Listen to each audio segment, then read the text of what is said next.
This is a heist for the Devils. Having options, creating options is important for team success. Tom Fitzgerald does that with his first move in free agency.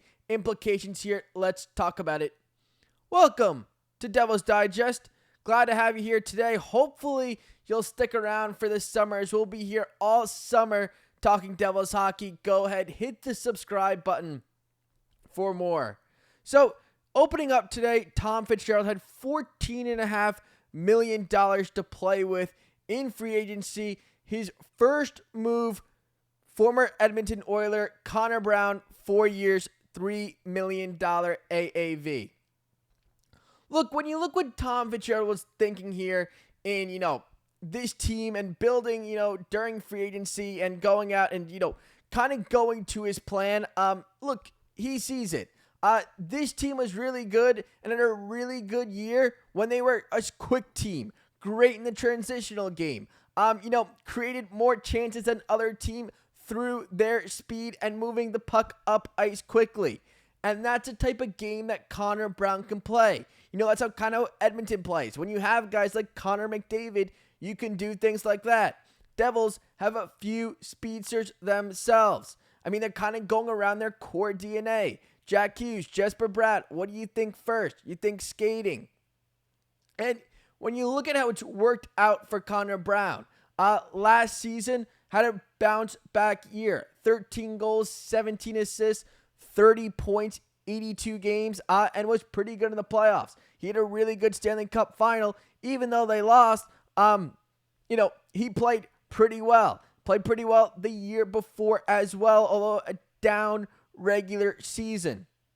So when you look at a guy like Connor Brown, you think you have a little bit more options because he can keep up with your top six players in terms of skating. You can play him in the bottom six. You can play him in the middle six. Where you want to play him, he kind of fits a little bit all around and you feel okay with it. I know kind of mentioned earlier, I wanted to see the Devils go after Johnathan Drouin. Thought that could be a good fit because you can play him with your top guys.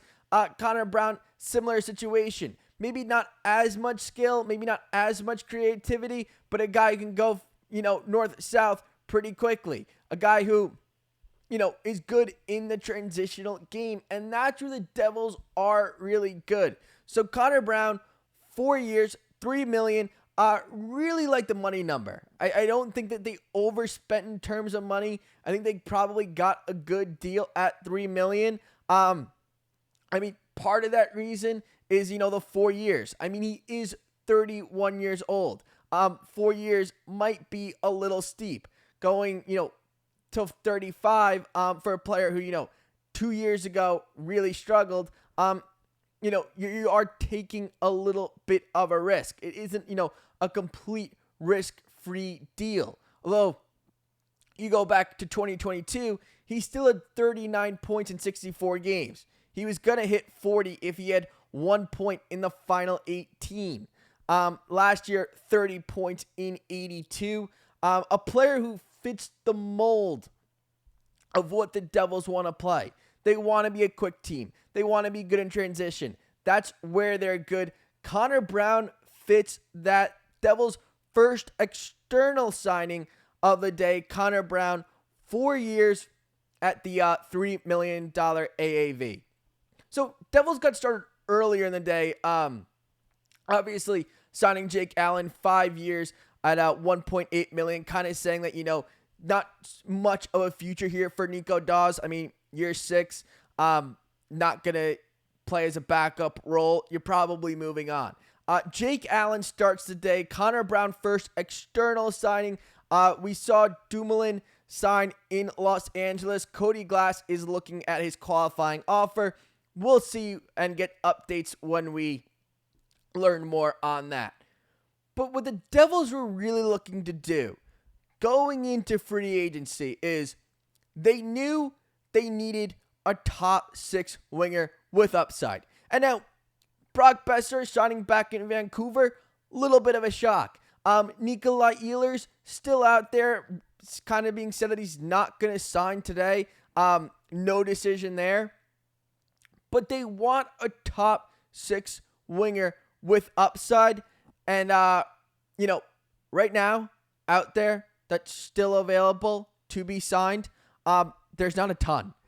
They're looking probably going the trade route. And their other position, or I guess kind of two positions that they need to fill, depth center, third, fourth line that they couldn't figure out at all last season.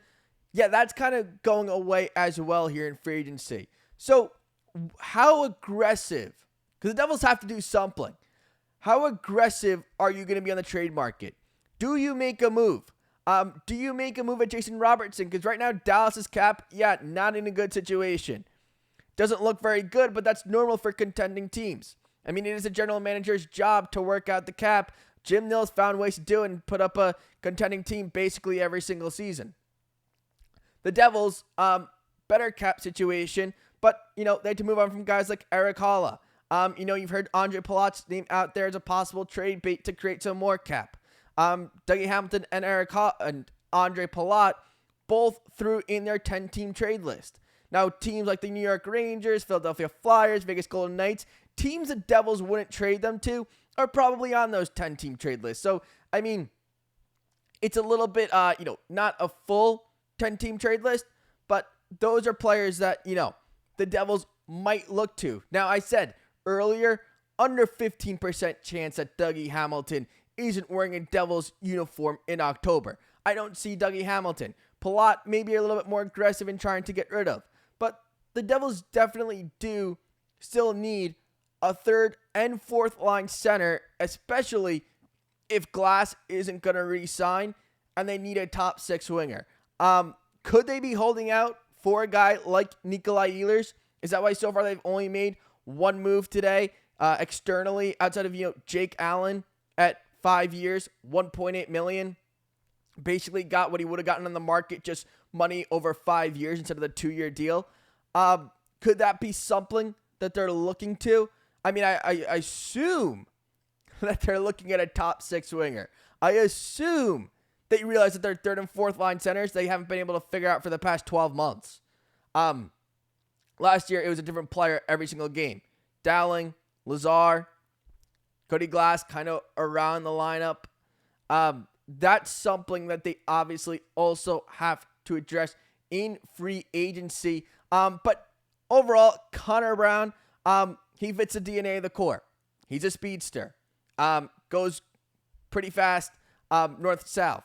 Can be good in the transitional game. So you have a guy like Connor Brown who fits the Devils mold, what they want to do. Tom Fitzgerald says, you know what? 4 years, $3 million. It's worth it. Last year we went very physical with guys like Paul Cotter and Stefan Nason. We can keep the physicality, but we know what makes us dominant. We're a speed team. We play well in the transitional game. Connor Brown is a player like that. Hopefully he comes in, plays well. Give me your predictions. Stat prediction for Connor Brown next season. New Jersey Devil, welcome to the team, Connor Brown. Give me your stat predictions and who else you want in free agency, trade, or whatever else is on your mind. Let me know down in the comments, and I'll see you guys all really soon.